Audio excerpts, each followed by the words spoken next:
They laughed at her shoes, but they didn't see her feet move yet. The laughter wasn't a roar, not a wave of overt cruelty that could be easily condemned and dismissed. It was worse, somehow. It was a titter, a rustle of snickers that spread like a stain across the stiff, expectant silence of the school cafeteria. It started in the back, near the popular girls with their glitter eyeshadow and store-bought confidence, then rippled forward, row by row of creaking vinyl folding chairs, until it seemed to lap at the very edge of the makeshift stage. My breath caught, a sharp, painful hitch in my chest. From my seat near the side, halfway back, I watched my Lily, my quiet, thoughtful 11-year-old, falter. She just stepped into the glare of the two spotlights Mr. Henderson, the music teacher, had rigged up. They weren't professional, just harsh, unblinking beams that bleached the color from her thrift store dress, a pale yellow cotton, carefully mended at the hem by my own hands. It was a sweet dress, I thought, simple and clean, but under that unforgiving light, and in contrast to the sequin leotards and crisp new outfits that had preceded her, it looked fragile, like her. And then there were the shoes. Her old, beloved ballet flats, scuffed at the toes, the elastics gone slack, the once pink satin faded to a dusty rose. I'd pleaded with her, gently, to let me buy new ones, even if they were just a cheap pair from the discount store. We could have managed it, somehow. A little less for groceries that week, perhaps. But she'd shaken her head, her dark hair falling across her serious face. No, Mama. These are the ones. They know the steps. Know the steps. A child's sweet logic, yet it had tugged at my heart. Now, watching her shrink under the weight of those soft, insidious giggles, a fresh wave of guilt washed over me. I should have insisted. I should have protected her from this. The other children, arrayed in their finery, some with professional-looking dance bags peeking from beneath their chairs, suddenly seemed like a different species. Their parents, too, with their confident smiles and murmured encouragements, felt miles away from my own knot of anxiety. The power imbalance was stark, a chasm between their easy privilege and our quiet making do. Lily's shoulders, already narrow, seemed to curve inward. Her head dipped. Her eyes, wide and dark, darted towards me, a flicker of panic, of regret so profound it felt like a physical blow. I shouldn't have come, Mama, they seemed to say. Asterisk, you were right. I was wrong. Star. My own hands clenched in my lap, the cheap fabric of my skirt twisting between my fingers. I wanted to stand up, to shout at them to be quiet, to shield her. But I was frozen, rooted to that uncomfortable chair by a terrible sense of helplessness. What could I say that wouldn't make it worse? What could I do from here? The music hadn't started yet. Mr. Henderson was fiddling with the CD player, his back to the audience, oblivious. The silence, punctuated only by those dying whispers of amusement and Lily's visible distress, stretched taut. It felt like an eternity. I saw one of the judges, Mrs. Albright, the notoriously stern third-grade teacher, glance down at her clipboard and then up at Lily, a small, almost imperceptible frown etching itself between her brows. Then, Lily did something that made my heart stop, then leap. Slowly, deliberately, she bent down, not in a defeated slump, but with a strange, focused grace. Her dark hair curtained her face for a moment. I saw the slight tremble in her hands as she reached for her ankles. One by one, she unbuckled the worn straps of those scuffed shoes. She slipped them off, her movements unhurried, almost ritualistic. And then, she placed them side by side, neatly, reverently, near the edge of the painted white line that marked the stage boundary, like offerings left at a silent shrine. When she straightened, barefoot on the cool, slightly dusty wooden planks of the stage, something had changed. Her shoulders were back. Her chin was lifted, not in defiance, but in a kind of quiet resolve. The nervous energy was still there. I could see it in the pulse fluttering at the base of her throat, but it was overlaid now with a stillness, a gathering of self. She took a shallow breath, her eyes no longer seeking mine, but looking out, past the lights, into the dim, expectant space where her audience waited. The cafeteria seemed hushed. The last vestiges of laughter had died, replaced by a confused, curious murmur. What was she doing? Why the shoes? My own fear hadn't vanished, but a new emotion was stirring beneath it, a fragile, tentative hope. She wasn't running. She wasn't crying. She was preparing. As she stood there, poised and vulnerable in her bare feet, the yellow dress suddenly looking less like a hand-me-down and more like a simple, unassuming tunic, my mind flashed back. It was a Saturday morning, months ago, the winter sun slanting weakly through our small kitchen window.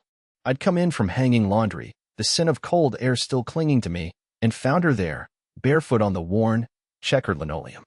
An old classical piece was drifting from the small radio on the counter, something full of soaring strings and poignant melodies. Lily was dancing, not practicing specific steps, not rehearsing, but simply moving, her arms tracing patterns in the dusty sunbeams, her small body light and fluid.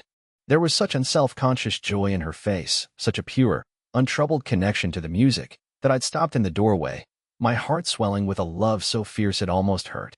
She hadn't seen me. She was lost in her own world, a world made of rhythm and grace, a world where scuffed shoes and thrift store dresses didn't matter. That was the first time I truly understood. It wasn't just a hobby for her, this dancing. It was a language. The memory was so vivid, I could almost feel the cool morning air on my skin, smell the faint aroma of toast and tea that always lingered in our kitchen. Then, with a soft click, the stage lights seemed to intensify, and the opening notes of her chosen music finally filled the cafeteria. It wasn't a typical talent show piece. No pop song with a thumping beat, no familiar show tune. It was something quieter, more introspective, a solo piano piece, melancholic yet hopeful, that I vaguely recognized from an old CD of my mother's. Lily had found it herself, humming phrases for days until I helped her track it down online. "This one, Mama," she'd said, her eyes shining. "This one has a story in it." She began to move. Tentatively at first, as if testing the unfamiliar surface beneath her bare feet, her arms soft, her gaze inward. The initial whispers in the audience had ceased entirely. There was only the music, and Lily, a small figure in a pool of light. I remember the arguments, gentle but persistent, about the shoes. It had been a few weeks before the talent show sign-ups. I'd noticed how truly worn her old flats were becoming, the soles thinning, the fabric fraying near the toes. "Lilybug," I'd said one evening, as she was sketching in her notebook at the kitchen table, "we need to get you some new dancing shoes. Maybe for the talent show, if you decide to do it." She looked up, her brow furrowed. "New ones?" "Yes, honey. Those are, well, they've seen better days." I tried to keep my tone light, but a familiar ache had tightened my chest. The ache of not being able to provide, not easily. New dance shoes, even basic ones, were an expense. We weren't destitute, not anymore, not since I'd gotten the steady job at the library, but there was rarely much left over after the rent and the bills and the groceries. The unspoken truth was that even a cheap new pair would mean cutting back elsewhere. "But these are my dancing shoes, Mama," she'd insisted, her voice small but firm. She'd picked them up from where they lay beside her chair, cradling them almost tenderly. "They fit just right. They know all my feelings." Feelings? I'd smiled, despite my worry. "Yes," she'd said, with perfect seriousness. "When I'm happy, they feel light. When I'm sad, they help my feet be quiet and soft." New shoes wouldn't understand yet. How could I argue with that? Her logic, so uniquely Lily, disarmed me. I thought of all the hours she'd spent in them, dancing in her bedroom, in the kitchen, sometimes even in the tiny patch of grass behind our apartment building. They were an extension of her, those shabby shoes. Still, the practical side of me, the mother bear part that wanted to shield her from any possible ridicule, persisted. "But for the show, sweetie, everyone will have nice things. Shiny shoes." Her gaze had met mine, unwavering. "My dance isn't about shiny shoes, Mama. It's about what's inside." What's inside? Now, watching her on that stage, her bare feet moving with a growing confidence, I saw what she meant.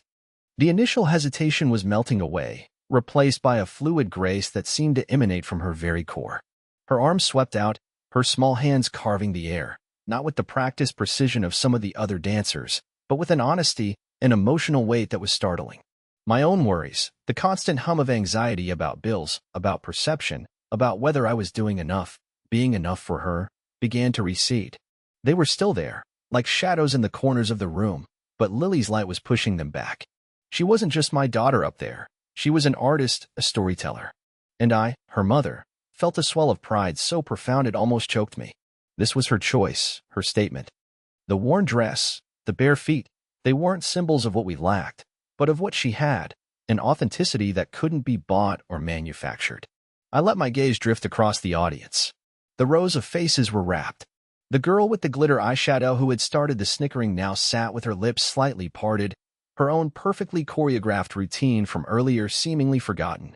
A few rows ahead of me, a father who had been filming his son's boisterous magic act with an expensive-looking phone now held it loosely in his lap, his attention entirely on Lily.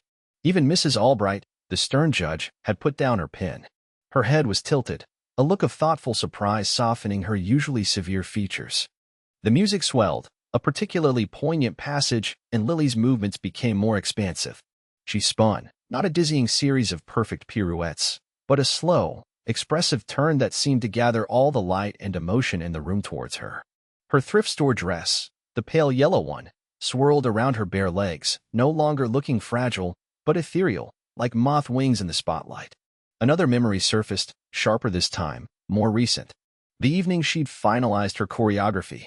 Our living room was small, the furniture pushed back against the walls to give her space. I sat on the old sofa, nursing a cup of tea, watching her. She'd played the music over and over on my phone, her brow furrowed in concentration. Sometimes she'd stop, stand perfectly still for long moments, then try a sequence of movements, discard it with a small shake of her head, and try again.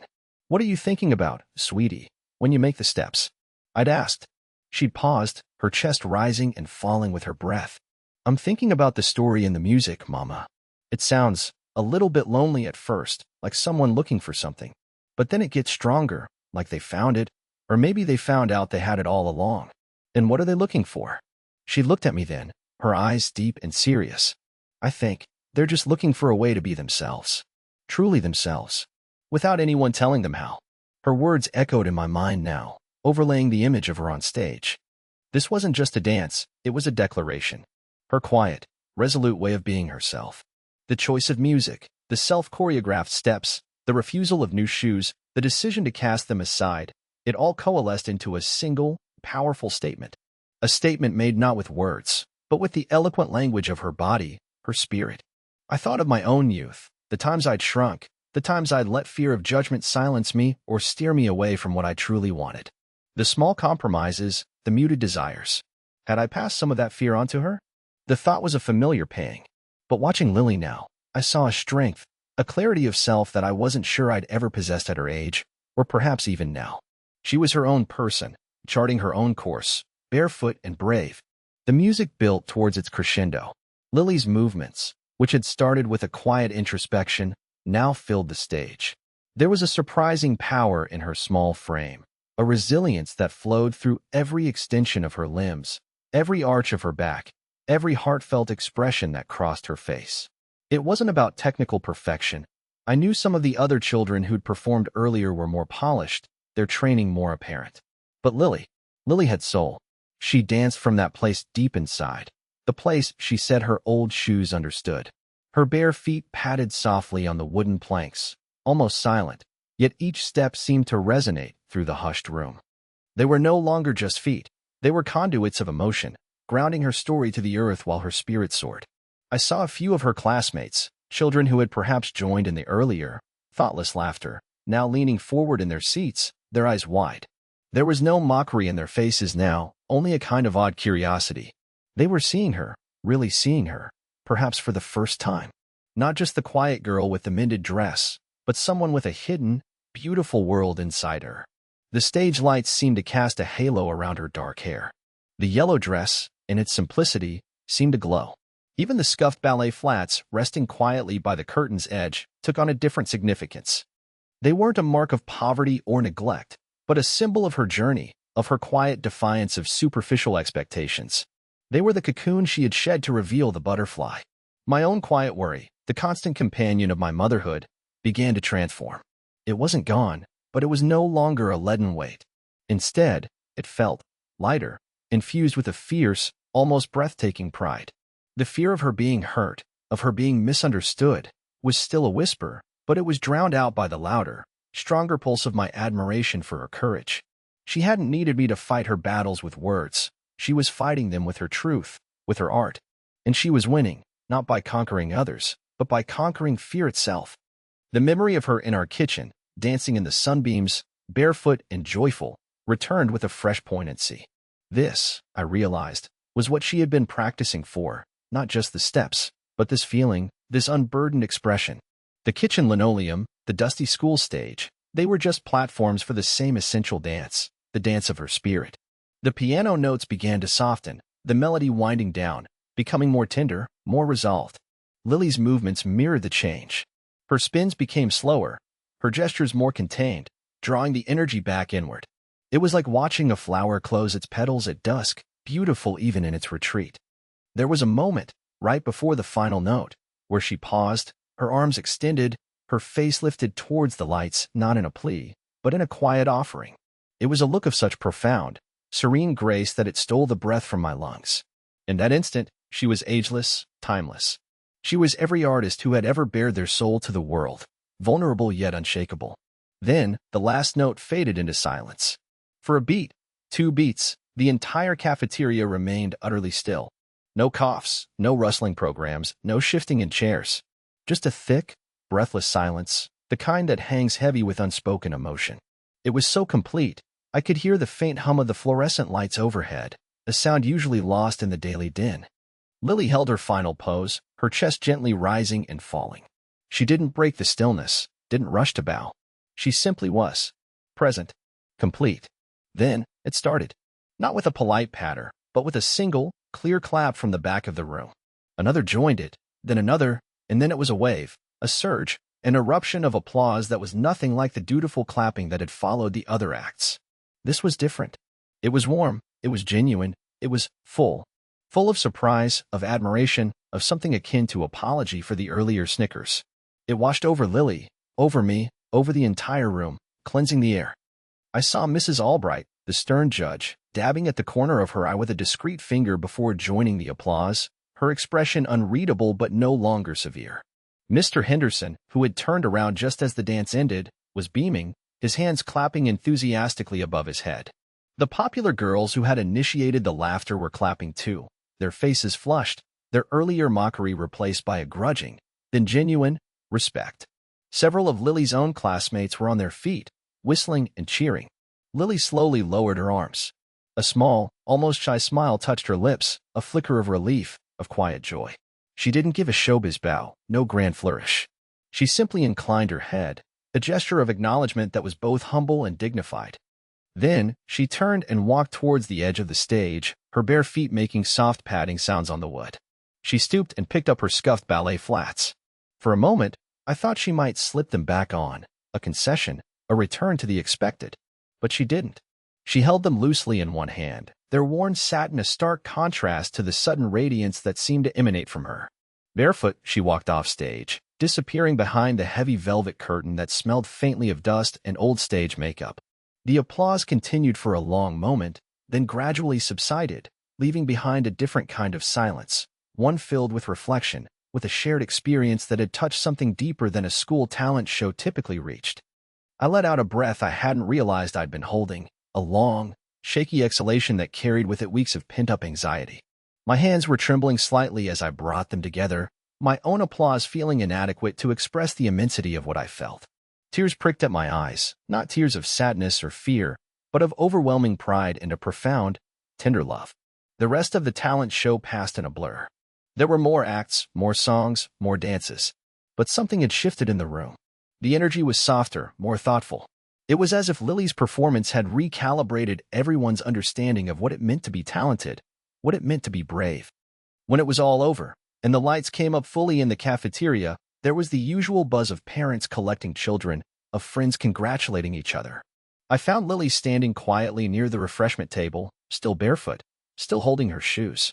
She looked small again, amidst the throng, but no longer fragile.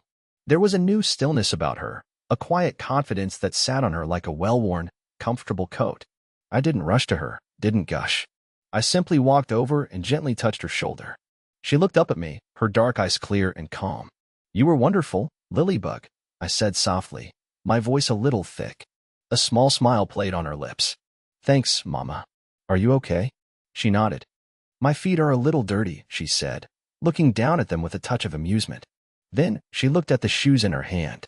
"But they feel free."